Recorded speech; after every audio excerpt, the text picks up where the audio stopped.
রাজনৈতিক সিন্ডিকেটে দেশের জ্বালানি খাত দুর্বল হয়ে পড়েছে বলে মন্তব্য করলেন জামায়াতে ইসলামের আমির ডাক্তার শফিকুর রহমান। এদিকে দলের সেক্রেটারি জেনারেল মিয়া গোলাম পরোয়ার অভিযোগ করেন, এদেশে ক্ষমতার পরিবর্তন হলেও শ্রমিকদের ভাগ্যের কোনো পরিবর্তন হয়নি। রাজধানীতে আলাদা অনুষ্ঠানে অংশ নিয়ে এসব কথা বলেন তারা। আরও জানাচ্ছেন উষা ফেরদৌস। রাজধানীর কৃষিবিদ ইনস্টিটিউশন অব বাংলাদেশ কেআইবি মিলনায়তনে এগ্রিকালচারিস্ট ফোরাম অব বাংলাদেশের আয়োজনে বাংলাদেশের কৃষিতে বিশ্ব জ্বালানি সংকটের প্রভাব উত্তরণের উপায় শীর্ষক সেমিনারে অংশ নেন জামায়াত আমির ও বিরোধী দলীয় নেতা ডাক্তার শফিকুর রহমান। বলেন, কৃষির বিপর্যয় মানেই দেশের বিপর্যয়, কৃষি বাঁচলে দেশ বাঁচবে। যতগুলা বড় সিন্ডিকেশন দেশে হয় আমাদের দেশে, সবগুলার পিছনে রুলিং পার্টি যারা তাদের হাত থাকে। তেল আছে শুধু সংসদে, বাংলাদেশে না।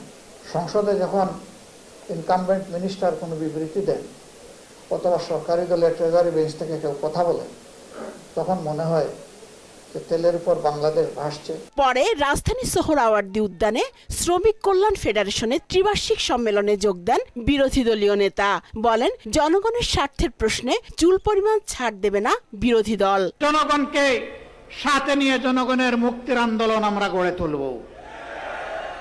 এই আন্দোলনে জনগণের অধিকারের ব্যাপারে আমরা সরকার কিংবা যে কোনো কর্তৃপক্ষকে ইনশাআল্লাহ চুল পরিমাণ ছাড় দেব না। এতে জামায়াতের সেক্রেটারি মিয়া গোলাম পরোয়ার বলেন, এদেশে ক্ষমতার পরিবর্তন হলেও শ্রমিকদের ভাগ্যের উন্নয়ন হয়নি। এক শ্রেণীর বুর্জোয়া শ্রমিক নেতার তৈরি হয়ে শ্রমিক আন্দোলনকে, ট্রেড ইউনিয়নকে ক্ষমতায় যাবার সিঁড়ি বানিয়ে কেউ প্রধানমন্ত্রী হয়েছে, কেউ মন্ত্রী হয়েছে, শ্রমিকদের ভাগ্যের বদল হয়নি। গণ অভ্যুত্থানের চেতনায় শোষণহীন সমাজ প্রতিষ্ঠার তাগিদও দেন তিনি। শ্রমনীতির এই নতুন ধারার আন্দোলন ইতিমধ্যে স্থান করে নিতে সক্ষম হয়েছে। উষা ফেরদৌস, মোহনা সংবাদ, ঢাকা।